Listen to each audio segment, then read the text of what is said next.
Guys, Apprentice Africa. Tell me about it. Let me start with you, Bumi. I mean, for you, where, I don't know your background. Okay. You know, you'll educate us as we go along. We intend to drag you back sometime on but the Apprentice Africa, what was the idea wanting to do it in Africa? Did you think that franchise, that idea would work in Africa, in Nigeria in particular? And look, everybody keeps saying Apprentice Africa. Is it going to be Africa-wide or Nigeria?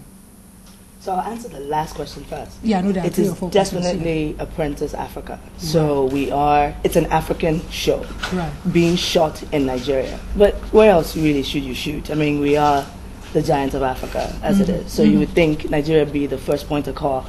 And of course, the main producers and executive producer being Nigerian. So you'd want to bring something true home. But then at the same time, though, for us, as you kind of alluded to earlier, when you live abroad, the world really looks at you as African. I know. So you can be Nigerian, but okay, you're African. Because I was going to ask that question. Exactly. Are you not referring to us the way the world sees? Because I keep insisting, that we're not exactly the same. From Western Nigeria. Okay. I live in Lagos. Right, exactly.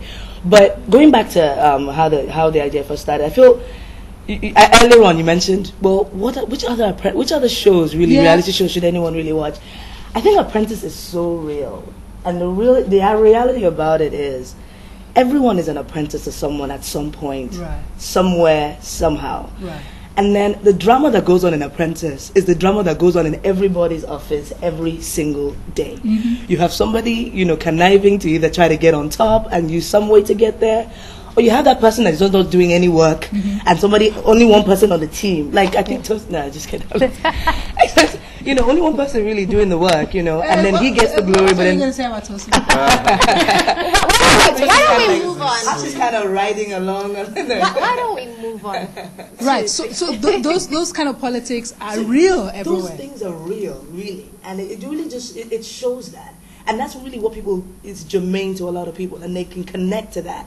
And you watch it and you're like, wow, maybe if I do this, or maybe if I do that, that would maybe help me, at work. But then not only that, it also has what we like to call edutainment, where there's an educational aspect to it. So at the end of the day, you end up finding out, maybe the reason why my boss fired me last week was really because I was just doing what that idiot girl did on Apprentice last week. Right. Or, just certain things about, leadership and how maybe to do your work better, and really how to really just excel, in the workplace, which we all have to confront after you wake up every day to work and then sleep. Well, which of course is why I never sought employment. Look, Michael, let me ask this question. Perhaps we should explain what the idea of Apprentice is. For people who might not know what Apprentice is. So you do that, Hannah. The first time I saw The Apprentice was in 94, 93? And essentially, the show is essentially a 16-week, ours is going to be 18-week job interview. Over 18 weeks, you're going to find 18 contestants and one renowned CEO. Our CEO is Biodun Somanja, who's the Caesar of advertising in Nigeria. I already had that. I was wondering who was going to be. Yeah, we will talk about Biodun Somanja. Oh, yes. I think that's going to be an entire show to talk about him, but we're going to try to cram it down into this show. But essentially, the show is really a job interview. And every week, the contestants are going to have a task. During the task, they're going to be broken up into two teams. And the team that wins a reward. The team that loses, part of that team gets to go to the boardroom.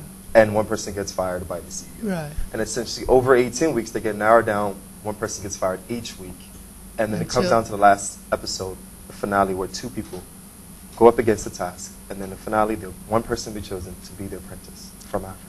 Fantastic. What does the apprentice from Africa get? Okay. They get one job, annual salary of $200,000, US dollars, by the way, a luxury car, and some other befitting perks. Okay. Where is that line, for people auditioning to? I mean, and this kind of show is perfect for Nigeria because we're so ambitious. People are so ambitious here. But for me, as a TV professional, watching The Apprentice, I always thought that, Donald Trump nailed it. That if it wasn't Donald Trump, and it was because of Donald Trump's success in America that you had all those other offshoots. Absolutely. You know, all over the world. Absolutely. So that's why Biodu Shobanjo is important. You know, because for a show like that, apart from the drama, which, you know, all the live drama which you see, which is very important, it is also important who that CEO is. So how did you arrive? Because I thought about it before now. Who are they going to choose? That's a very good question. Because it's not just about, you know, I mean, having a company like that, you know, having a lot of money and stuff like that. It's about your personality. Absolutely. Why Biodu? Why Biodu? Excellent question. We thought, we actually looked hard around the country. Tell me who you eliminated. Around the world. Around the world. Actually, around Africa. Wow. Actually. Who are the people you eliminated? Tell us. That's the juicy part. Unlike you, Mr. Yoda, I have to get jobs from these people. I may go back to them and ask for money for another project. Okay. But know that it was a very strict. We had a long roster. Right. We had a long roster of people in mind. There were certain people that we also had in mind, but time couldn't permit. But